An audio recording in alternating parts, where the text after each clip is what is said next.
Peace. What is up, everybody? I am OnenO. Welcome back to the blog. And I'm just doing another live stream because this is the easiest way for me to get my ideas and concepts out there while I don't have time to edit them.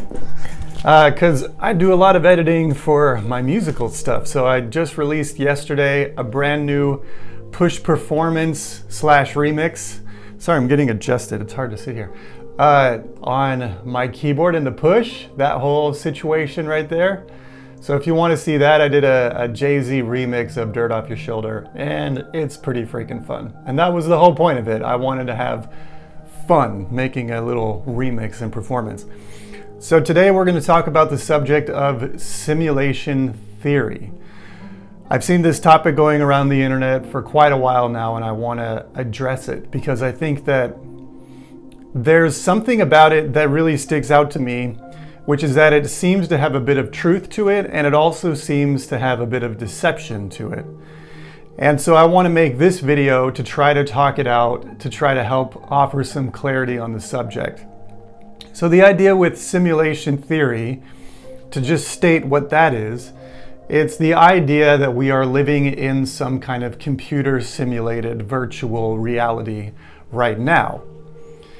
And yeah, okay, before I give my opinion, I'm going to try to describe simulation theory a little bit more.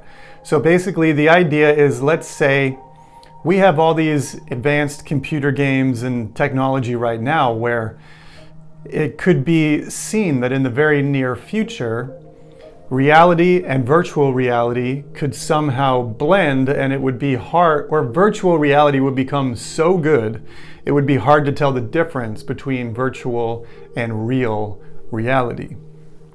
And so then the hypothesis goes, as I've seen someone like Elon Musk talk about this, the hypothesis that he puts out there is that, let's say, he says it's not a matter of if we try to simulate the world, it's a matter of when, because he says that we're basically on the edge of being able to do that. And so if we progress further down this technological path, then it will get inevitable at some point in time that somebody would try to do a whole virtual world simulation. And so he then says that there's like a 1 in a billion chances that we're even in the real world and that we're probably living in a simulation. Now, okay, you're probably familiar with simulation theory if you're even watching this video. So I'm going to now leave the whole explanation of what it is and start telling you my opinion, because I think it's actually quite dangerous to start thinking that you are living in a computer. First of all, we need to really keep in mind where computers have came from. Computers have come from human beings, not the other way around. Human beings did not come from computers. Human beings are designed to computers are designed to observe the reality and to calculate it and to try to find these huge patterns in reality by calculating it on computers. So computers are becoming a very intertwined analogy with reality simply for that reason, because now we're starting to be able to explain the reality around us so much through the lens of computing. But does that mean that it is, at what point do we lose the chicken and the egg? You know what I mean? Like there's so much to this reality. Okay, I want to jump a little bit to the idea of Eastern philosophy. So simulation theory and Eastern philosophy have a lot in common, actually, because simulation theory, the part that they have right is that the world is a simulation. The part that they have wrong is that the world is a simulation of some computer artificial intelligence. That's not accurate. So how does the accurate part of simulation theory, being that this is a simulation, how, if that's not like a computer, what is it like? And Eastern philosophy comes in right here to the conversation to try to answer that question. And Eastern philosophy has this word called Maya, which means illusion. And they say that the entire world is Maya, is illusion. And Albert Einstein even has a quote where he says, reality is an illusion, albeit a very persistent one. And science will tell you that we used to think that the smallest particle in the known universe was the atom. And the atom is so insanely small, but once we figured out how to look inside the atom, we discovered that the atom itself, even though it appears to be a firm, tiny particle, when you really zoom in and look at it, it's 99% space. This whole reality is made up mostly of space, and yet I see mostly matter. So that's what Maya is trying to point to, that the world itself is not as firm as you would think. The world itself is much more malleable. And so here's the real crux of the situation. Simulation theory has this way of at least making me feel like if I'm in some kind of computer simulation, then how did I get here? Was I put here by another being? Was I put here by some sort of artificial intelligence? Or am I the artificial intelligence of the simulation itself that has become conscious? A lot of these questions leave me feeling empty, like they don't have answers or foundation to them. And the answer and the foundation that I always come back to is no matter what, if it's, let's take the three examples of what reality could be. It could be a simulation, it could be an illusion, and it could be a dream. This could also be just one gigantic dream. So all three of these, no matter which one of these you believe in or agree with, what's the one thing that they all have in common? The one thing that unifies these three theories is that you are the dreamer, or you are the simulation itself, or you are the illusion itself. Your consciousness, the thing that you call you, is not your body. It's your consciousness. And your consciousness has created this entire reality. So it is a simulation because this reality, like a dream, is the same thing as a simulation. When I go to bed at night and I go into my dream world, I'm simulating a reality that is very different from this one. So I can have experiences that are very different than this one to come to new lessons and conclusions. And so dreams, in their very nature, are simulations. Computers do a very similar thing. They can simulate an entire reality.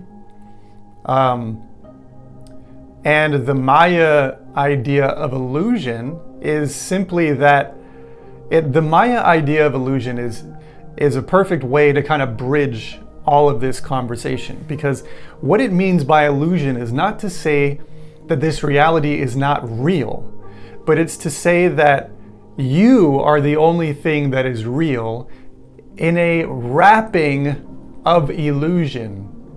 So like, if you imagine it like a circle and a point at the middle, you are the point and the circle is the illusion. But when you are standing in your perspective of the point, all you can look at is the illusion. No matter what direction you look at, you're just going to see illusion. So you have to come back to the center point in order to find what is real. So let's apply that exact same idea to simulation theory. If this world is a simulation, and if this world is made by some kind of computer, you, by the very nature of this theory, are beyond the simulation. For instance, let's say this entire world is a giant video game, and we've come in to play our individual roles. Where did you come from? Who were you before you came here? Will you go back there when this game is done? Or are you stuck here? You know what I mean? Like, these are all the questions that simulation theory makes me think of.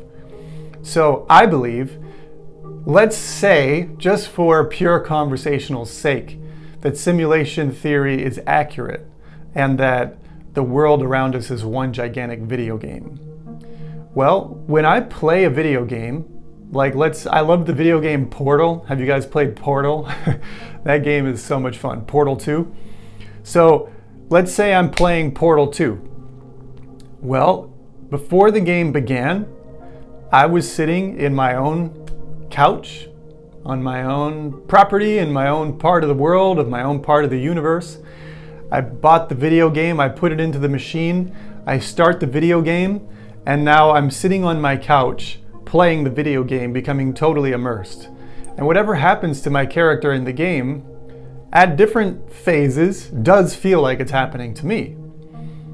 But ultimately, that game will come to an end. I will turn off my television, I will stand up off the couch and go about my life. And I think the same would be true about if this entire reality is a simulation. If this entire reality is a simulation, then you literally have nothing to fear, because that means that this entire thing, when it ends, you'll stand up on the couch that you originally started on and you'll go about your life. So, and the same is true for a dream. Let's say we're stuck in some kind of dream reality, because that seems to be a popular theory too. Then one day you'll wake up from the dream and you'll get back to your regular life. So there's nothing to... Oh, dang, my last video just got cut off. Well, we're gonna see how this goes on the YouTube side, but anyway, I think I'm gonna have to wrap it up because my other video got cut short and I don't know how this is gonna work out now, but those are the dangers of live streaming on your cell phone. People can call you in the middle of your live stream. So I gotta shut that feature off. But yeah, to put a cap in the simulation theory idea, even if you are living in some kind of computer artificial intelligence reality, which I don't actually believe, but even if you are, who are the you? Who is the you that's living in this reality? Because you, if you have entered into some kind of computer simulated reality, then you're the only thing that's real. The computer simulation's not real, which means you have infinite more power and infinite more creative energy than this computer simulation. It can't be more powerful than you if you're the thing that came into the reality. So keep that in mind. And in the same way, the Eastern philosophy idea of Maya, the world around you is an illusion. And the point of that philosophy is to illuminate the one thing that is not an illusion, and that's your soul. That's you, the soul going through the experience. So I'm gonna shut the video down. My light just died. My other video got cut short. So apparently it's time for me to get back into my music stuff. Thanks for watching the video. If you like what I do here, give the video a like, subscribe to the channel. You can find me over on Patreon. I got t-shirts over at teespring.com/stores/IamOnenO. And yeah, there's many ways you can get involved over here. So I hope you have a beautiful afternoon. Until I see you again along the journey, oneness in sound. I am OnenO. Peace out, everybody.